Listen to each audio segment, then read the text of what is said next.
about the short film.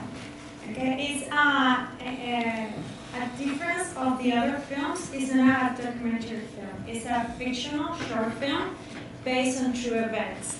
It means that some of the things that I show in the film were fictional for the narrative purposes, to build a story, okay? So, when I was trying to put together the production allies for my short film, I went to a production company to ask for their support. When I showed the script to one of the executive producers, he saw the title of the short film, and he said, "Oh, it's a horror movie." And I was like, "Yeah, that's correct. It's a horror movie. But it's not a typical horror movie. It doesn't have ghosts. It doesn't have aliens. It has monsters.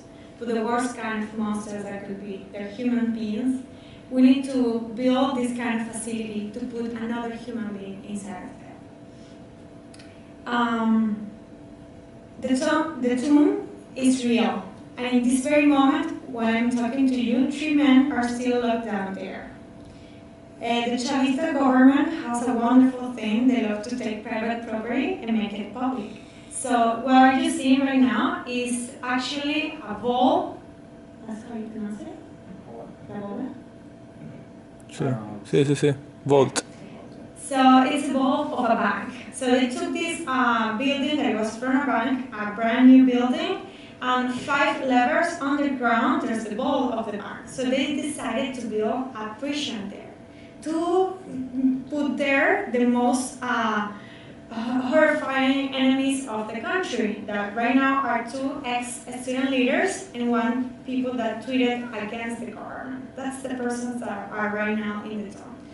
The tomb, since it's 5 levels underground, it doesn't have natural lighting. It has always lighting from artificial. It has like air conditioner 24/7. It's 15 Celsius degrees, so it's really cold.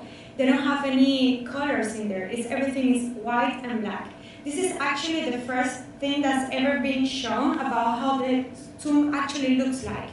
Because the government was systematically denying the existence of this Yale, and it is there, like it exists, and it's so bad because Venezuela has so many problems right now. We don't have medicines. Like there's like a 96% of deficits in medicine. You cannot cure a cold in Venezuela. That's how bad it is. We don't have food.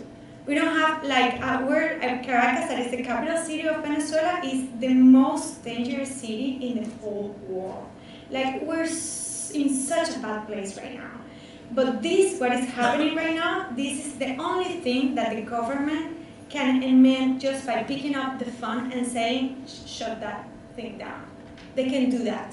So that's why I decided, like, I didn't know why I decided to make the short film about this, because since Venezuela is having so many problems, this doesn't look like the biggest problem. But if the people that speak up against problems is being locked down, who's gonna be left to speak up when everybody's locked down? Well, who's gonna defend us? So that's why I think it gave me just a huge reason to make the short film. Like, I don't have any connections. I don't have any money. I was living in Mexico City. I was living there for the past year, so I was just new in Mexico, and it was bigger than me. Like, it was like a calling. It was something that I had to do. So I just I reunited a group of filmmakers, Venezuelan filmmakers and Mexicans in Mexico, and we did it.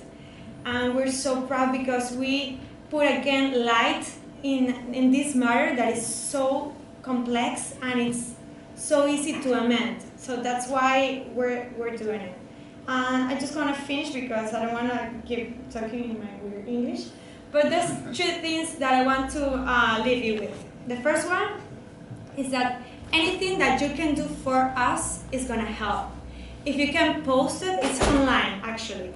If you can post it on your Facebook page, on your Twitter account, if you can talk with your friends about this. The thing is, like, as many people talk about it, it's going to be harder for our government to keep doing this, and it's going to be harder for another governments to do the same thing, because this happened to us. And we always say like, oh, come on, this is never going to happen in our country. And it did happen. And it can happen in any part of the world. It's something that is easy to replicate. That's the first thing. The second thing that I want to leave you with is like, no matter who you are, you can always do something to change the things that you don't agree with. Like you can look at me, I'm young, like I don't have any money, and I did something like that because I was like, I have to speak up against. And you always can do something. If you can do something, do it. Don't think you're too small to make a change. That's a really nice African proverb that I use often. That is, if you think that you're too small to make a huge thing, try to sleep with a mosquito in your bedroom. It's like that. And the third thing that I want to leave you with is 3 names: Loren, Gabriel, and Juan Miguel. That's the 3 people that still are locked down in La Tumba today, as we speak. They're being held there for the last 2 years.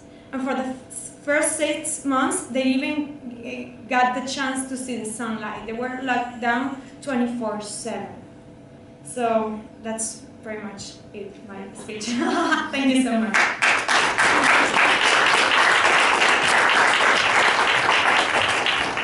So we can open the floor for questions for the director or